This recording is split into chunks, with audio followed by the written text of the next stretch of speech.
Assalamualaikum warahmatullahi wabarakatuh. Alhamdulillahi wahdah sadaqa wa'dah wa nasara 'abdah wa a'azza jundah wa hazamal ahzaba wahdah. Allahumma sholli ala sayyidina Muhammad ibn Abdillah wa ala alihi wa sahbihi wa man tabi'ahu wa walah. Wala haula wala quwwata illa billah, amma ba'dah. Pemirsa Ikhwan yang dirahmati Allah dimanapun berada, sangat-sangat indah sekali apabila kita memegang kalimat yang namanya sabar. Sabar itu berat. Sabar banyak macamnya. Ada sabar terhadap musibah, ada sabar dalam ibadah, ada sabar meninggalkan maksiat, ada sabar menahan marah. Tapi yang jelas, sabar adalah sangat indah. Barangkali di antara pemirsa ada yang namanya pas sabar. Alhamdulillah, mudah-mudahan bisa bersabar benar-benar. Amin ya rabbal alamin. Kita cerita sabar terhadap musibah salah satunya. Ketika musibah menimpa kita, di saat kita tertimpa musibah, maka jalan satu-satunya tidak boleh putus asa dan harus sabar. Dalam hal ini pernah dilaksanakan oleh para sahabat Nabi yang luar biasa kesabarannya. Tujuannya apa? Kalau saya ceritakan seperti ini, agar menjadi hikmah, dan di balik hikmah itu akan menjadikan pelajaran untuk kita yang sangat dahsyat. Salah satu contoh, zaman Rasulullah SAW ada sahabat Nabi namanya sahabat Tolhah. Ini laki-laki ya, namanya Tolhah. Beliau itu rajin setiap hari mengabdi di rumah Rasulullah SAW, dan beliau rajin puasa Senin Kamis. Setiap Kamis puasa, Senin puasa, Kamis puasa. Dan beliau itu punya anak kecil, masih bayi, anak pertama, sakit-sakitan. Sakit-sakitan terus, sakit semakin parah. Tidak ada kunjung untuk kesembuhannya.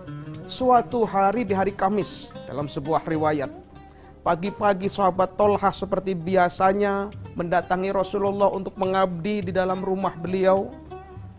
Dan ironis, saat itu memang Allah mentakdirkan ananda tercinta dari sahabat Tolhah tersebut yang ada di rumah dirawat oleh istrinya meninggal dunia. Tapi yang lebih ironis lagi, sang istri tidak cerita kepada suaminya. Sementara suaminya sedang berada di rumah Rasulullah SAW. Langsung dirawat, dimandikan, dikafankan, disolatkan, dan dikubur tanpa sepengetahuan sang suami, Ayahanda Tolhah. Ini sang istri kok tahan seperti ini. Hebat ini, menjadi barometer. Apabila ada di antara istri, di antara kita ini, maka sangat dahsyat. Nilainya luar biasa di hadapan Allah. Siangnya, sorenya maksud saya, sahabat Tolhah pulang untuk buka puasa. Karena hari Kamis saat itu. Diajak oleh istrinya, ayo buka puasa, maghrib, datanglah waktu maghrib. Ketika buka puasa, sang ayahanda tercinta Tolhah tersebut bertanya kepada istrinya, bagaimana kondisi anak kita? Sudah sembuh belum? Apa jawab istrinya? Sudah, makan dulu, sudah tenang. Makan yang kenyang, buka puasa. Biar nikmat, biar berkah. Gak cerita tentang ananda tercinta satu itu.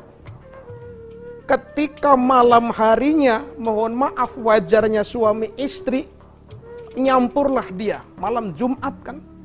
Akhirnya selesai nyampur, merasakan kepuasannya, baru sang istri cerita kepada suaminya, anak kita sudah dikubur, sudah dipanggil Allah Subhanahu wa ta'ala. Kaget sahabat Tolhah, hah? Kok tidak cerita dari pagi, tidak cerita dari tadi? Kenapa ditanya tadi masih dihibur terus, diajak bicara ke sana kemari? Kenapa ini? Jawaban sang istri mudah, ini kan semua kita milik Allah dan akan kembali kepada Allah pula. Dengan kalimat istirja, inna lillahi wa inna ilaihi roji'un. Kita semua milik Allah dan akan kembali kepada Allah. Ini kesabaran sang istri sangat-sangat dipuji oleh Allah Subhanahu wa taala. Keesokan harinya dia mengadu kepada Rasulullah dan menceritakannya, "Ya Rasulullah, kenapa istri saya ya Rasul?" "Iya, kenapa istrimu?" "Perempuan." "Iya, perempuan, kenapa?" "Anak meninggal, saya sebagai ayahnya tidak dikasih tahu sama sekali ya Rasulullah. Tahu-tahu sudah dikubur begitu saja. Ini bagaimana menurut engkau?" Nabi melihat kondisi rambut Tolhah itu basah karena habis mandi jinabah, langsung mendoakan luar biasa. "Barakallahu fi lailatikuma," katanya. "Semoga Allah memberkahi malam indahmu berdua." Itu doa Rasulullah kepada sahabat Tolhah dan istrinya. Apa yang terjadi? Ini ceritanya Umi Tolhah ya. Setelah mendapatkan doa seperti itu, benar di balik musibah yang dihadapinya dengan sabar akan ada hikmah yang tidak ternilai harganya. Apa itu? Tahun depannya, beberapa lama setelah kematian sang anak pertama itu istrinya Tolhah hamil kembali.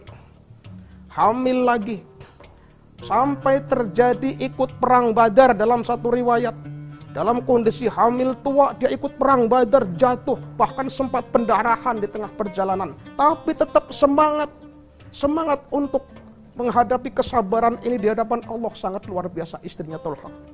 Gak kenal apa yang namanya sakit, pokoknya semangat benar-benar jihadnya sangat dahsyat.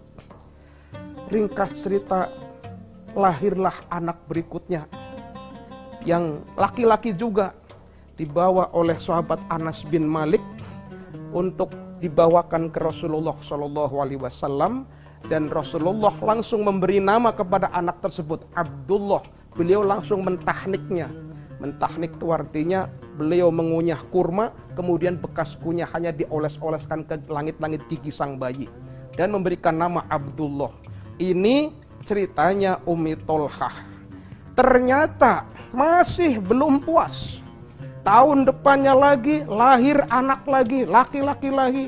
Tahun depannya lagi lahir lagi, tahun depannya lagi lahir lagi, sampai 11. Subhanallah. Ini kesabaran yang musibah yang dihadapi dengan kesabaran dan penuh dengan keikhlasan semata-mata karena Allah Azza wa Jalla.